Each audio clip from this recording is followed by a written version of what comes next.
नमस्कार दोस्तों, आपका स्वागत है आपके अपने यूट्यूब चैनल बीपीएम नॉलेज में। आज हम लोग ग्रुप डी के प्रैक्टिस सेट जो है 34 करने वाले हैं। इससे पहले ऑलरेडी 33 प्रैक्टिस सेट करवा दिए हैं और ये आज का वीडियो जो है साइंस स्पेशल रहने वाला है, तो वीडियो को लास्ट तक ज़रूर देखिएगा।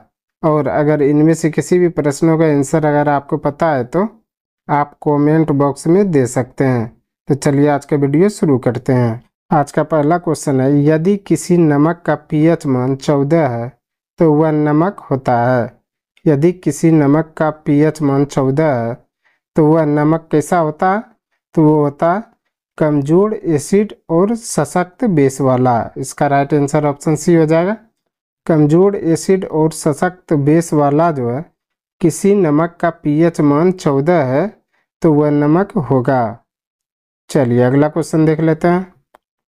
अगला क्वेश्चन है, स्वतंत्र रूप से लटकती किसी वस्तु का गुरुत्व केंद्र कहाँ स्थित होता है? स्वतंत्र रूप से लटकती किसी वस्तु का गुरुत्व केंद्र कहाँ स्थित होता है? तो ये होता है लटकाव बिंदु के ठीक नीचे। इसका राइट आंसर ऑप्शन ए हो जाएगा। लटकाव बिंदु के ठीक नीचे जो है किसी स्वतंत्र रूप से लटकती किसी वस्तु का गुरुत्व केंद्र होता है। चलिए अगला क्वेश्चन देख लेते हैं। अगला क्वेश्चन है, निम्नलिखित में से किस बल की प्रकृति विद्युत चुंबकीय नहीं है? निम्नलिखित में से किस बल की प्रकृति विद्युत चुंबकीय नहीं है? तो यह पिंड का भार। इसका राइट आंसर ऑप्शन बी हो जाएगा। पिंड का भार जो है यह किसी बल की प्रकृति विद्युत चुंबकीय नहीं है। चलिए अगला क्वेश्चन देख लेते हैं। अगला क्वेश्चन है, निम्नलिखित में से कौन विद्युत ऊर्जा को यांत्रिक ऊर्जा में परिवर्तन का उदाहरण है?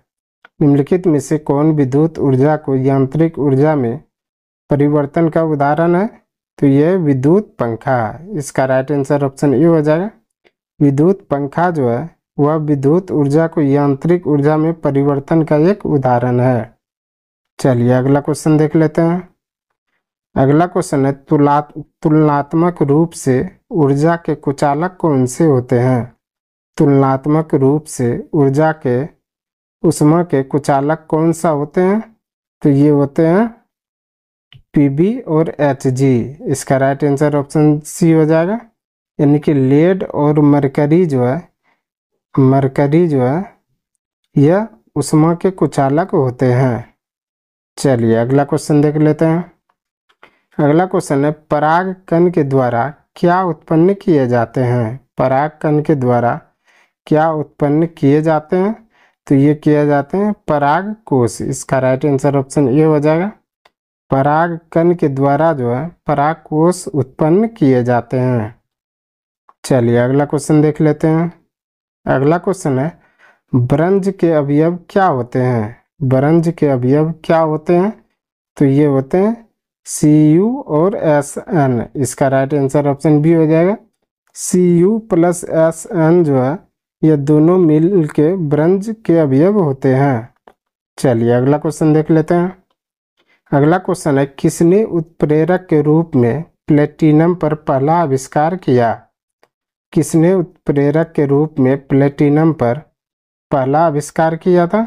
तो ये किया था डोबे रायनर ने। इसका राइट आंसर ऑप्शन बी हो जाएगा। डोबे रायनर ने जो है उत्प्रेरक के रूप में प्लेटिनम पर जो है पहला आविष्कार किया था। चलिए अगला क्वेश्चन देख लेते हैं।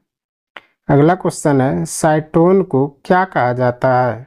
साइटोन को क्या कहा जाता है? तो ये कहा जाता है पेरिकैरियन कोशिका। इसका राइट आंसर ऑप्शन सी हो जाएगा।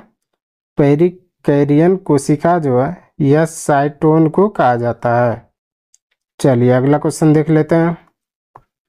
अगला क्वेश्चन है, एक चालक में प्रवाहित विद्युत धारा और विभवांतर के बीच क्या संबंध होता है? एक चालक में प्रवाहित विद्युत धारा और विभवांतर के बीच क्या संबंध होता है? तो ये होता है भी बटा आई का एक नियतांक। तो इसका राइट आंसर ऑप्शन ए हो जाएगा। भी अपॉन आई का जो है एक नियतांक जो है वह किसी चालक में प्रवाहित विद्युत धारा और विभवांतर के बीच जो है संबंध होता है। चलिए अगला क्वेश्चन देख लेते हैं। अगला क्वेश्चन है, कौन अम्ल और क्षार के साथ अभिक्रिया करता है? कौन अम्ल और क्षार के साथ अभिक्रिया करता है? तो ये करता है Al2O3। इसका राइट आंसर ऑप्शन डी हो जाएगा।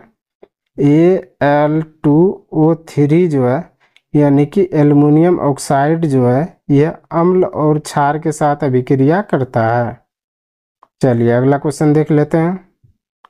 अगला क्वेश्चन है, आधुनिक आवर्त सारणी में ब्रोमीन कौन सा आवर्त में होता है?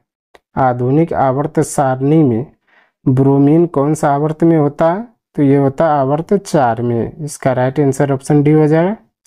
आधुनिक आवर्त सारणी में ब्रोमीन जो है आवर्त 4 में होता है। चलिए अगला क्वेश्चन देख लेते हैं। अगला क्वेश्चन है, किसी वस्तु की गतिज ऊर्जा और स्थितिज ऊर्जा का योग क्या कहलाता है? किसी वस्तु की गतिज ऊर्जा और स्थितिज ऊर्जा का योग जो है क्या कहलाता है? तो ये कहलाता है यांत्रिक ऊर्जा। इसका राइट आंसर ऑप्शन डी हो जाएगा। किसी वस्तु की गतिज ऊर्जा और स्थितिज ऊर्जा का योग जो है वह यांत्रिक ऊर्जा कहलाता है। चलिए अगला क्वेश्चन देख लेते हैं। अगला क्वेश्चन है, अभिकारकों को विभाजित करने के लिए किस अभिक्रिया में ऊर्जा की आवश्यकता होती है? अभिकारकों को विभाजित करने के लिए किस अभिक्रिया में ऊर्जा की आवश्यकता होती है? तो ये होती है अपघटन में। इसका राइट आंसर ऑप्शन सी हो जाएगा। अभिकारकों को जो है विभाजित करने के लिए जो है अपघटन अभिक्रिया में जो है ऊर्जा की आवश्यकता होती है। चलिए अगला क्वेश्चन देख लेते हैं। अगला क्वेश्चन है, पुरुष में कितने अंडकोश होते हैं? पुरुष में कितने अंडकोश होते हैं? तो वो होते हैं 2। इसका राइट आंसर ऑप्शन सी हो जाएगा। पुरुष में जो है 2 अंडकोश होते हैं। चलिए अगला क्वेश्चन देख लेते हैं। अगला क्वेश्चन है, कौन कौन सा बीज के 3 भाग हैं? कौन कौन सा बीज के 3 भाग हैं? तो ये बीजपत्र, मूलांकुर और प्रांकुर। तो इसका राइट आंसर ऑप्शन बी हो जाएगा। बीजपत्र, मूलांकुर और जो है प्रांकुर जो है यह बीज के 3 भाग होते हैं। चलिए अगला क्वेश्चन देख लेते हैं। अगला क्वेश्चन है, CaO में द्रव्यमान के अनुसार Ca और O का अनुपात कितना होता है? CaO में द्रव्यमान के अनुसार Ca और O का अनुपात कितना होता है? तो ये होता है 5:2। इसका राइट आंसर ऑप्शन सी हो जाएगा। Ca का अनुपात जो है 5 होता है और O का अनुपात जो है 2 होता है। तो यानी कि CaO में द्रव्यमान के अनुसार जो है Ca और O का अनुपात जो है 5:2 होता है। चलिए अगला क्वेश्चन देख लेते हैं। अगला क्वेश्चन, नाइक्रोम किसकी मिश्र धातु है? नाइक्रोम किसकी मिश्र धातु है? तो यह निकेल, क्रोमियम और मैग्नीशियम और लोहा का। इसका राइट आंसर ऑप्शन बी हो जाएगा। निकेल, क्रोमियम, मैग्नीशियम और लोहा का जो है मिश्रण यह नाइक्रोम होता है। चलिए अगला क्वेश्चन देख लेते हैं। अगला क्वेश्चन है, कौन हमारे शरीर की कोशिकाओं में उपस्थित O2 के साथ संयोजित होकर ऊर्जा प्रदान करता है? कौन हमारे शरीर की कोशिकाओं में उपस्थित O2 के साथ संयोजित होकर ऊर्जा प्रदान करता है? तो ये करता है शर्करा। इसका राइट आंसर ऑप्शन ए हो जाएगा। शर्करा जो है यह हमारे शरीर की कोशिकाओं में उपस्थित O2 के साथ जो है संयोजित होकर हमें ऊर्जा प्रदान करता है। चलिए अगला क्वेश्चन देख लेते हैं। अगला क्वेश्चन है, निष्क्रिय गैसें किस समूह में होती है? निष्क्रिय गैसें किस समूह में होती है? तो ये होती है 8 का ए में। इसका राइट आंसर ऑप्शन ए हो जाएगा। 8 का ए में जो है निष्क्रिय गैस होती है। चलिए अगला क्वेश्चन देख लेते हैं। अगला क्वेश्चन है, माता रोगाणु कोशिकाएं या अंडे किसमें निर्मित होते हैं? माता रोगाणु कोशिकाएं या अंडे किसमें निर्मित होते हैं? तो ये होते हैं अंडाशय यानी ओवरी में। इसका राइट आंसर ऑप्शन बी हो जाएगा। अंडाशय यानी ओवरी में जो है माता रोगाणु कोशिकाएं या अंडे जो है निर्मित होते हैं। चलिए अगला क्वेश्चन देख लेते हैं। अगला क्वेश्चन है, डोबे रायनर ने उत्प्रेरक के रूप में किस पर पहला अवलोकन किया? डोबे रायनर ने उत्प्रेरक के रूप में किस पर पहला अवलोकन किया था? तो ये किया था प्लेटिनम पर। इसका राइट आंसर ऑप्शन सी हो जाएगा। प्लेटिनम पर जो है डोबे रायनर ने जो है उत्प्रेरक के रूप में पहला अवलोकन किया था। चलिए अगला क्वेश्चन देख लेते हैं। अगला क्वेश्चन है, कार्य करने की दर या ऊर्जा स्थानांतरण की दर को क्या कहते हैं? कार्य करने की दर या ऊर्जा स्थानांतरण की दर को क्या कहते हैं? तो ये कहते हैं शक्ति। इसका राइट आंसर ऑप्शन बी हो जाएगा। कार्य करने की दर या ऊर्जा स्थानांतरण की दर को जो है शक्ति कहते हैं। चलिए अगला क्वेश्चन देख लेते हैं। अगला क्वेश्चन है, वेग के परिवर्तन में लगने वाले समय को क्या कहते हैं? वेग के परिवर्तन में लगने वाले समय को क्या कहते हैं? तो ये कहते हैं त्वरण। इसका राइट आंसर ऑप्शन बी हो जाएगा। वेग के परिवर्तन में लगने वाले समय को जो है त्वरण कहते हैं। चलिए अगला क्वेश्चन देख लेते हैं। आज का अंतिम क्वेश्चन है, किस विटामिन की कमी के कारण रतौंधी नामक बीमारी होती है? किस विटामिन की कमी के कारण रतौंधी नामक बीमारी होती है? तो ये होती है विटामिन ए की कमी के कारण। तो इसका राइट आंसर ऑप्शन ए हो जाएगा।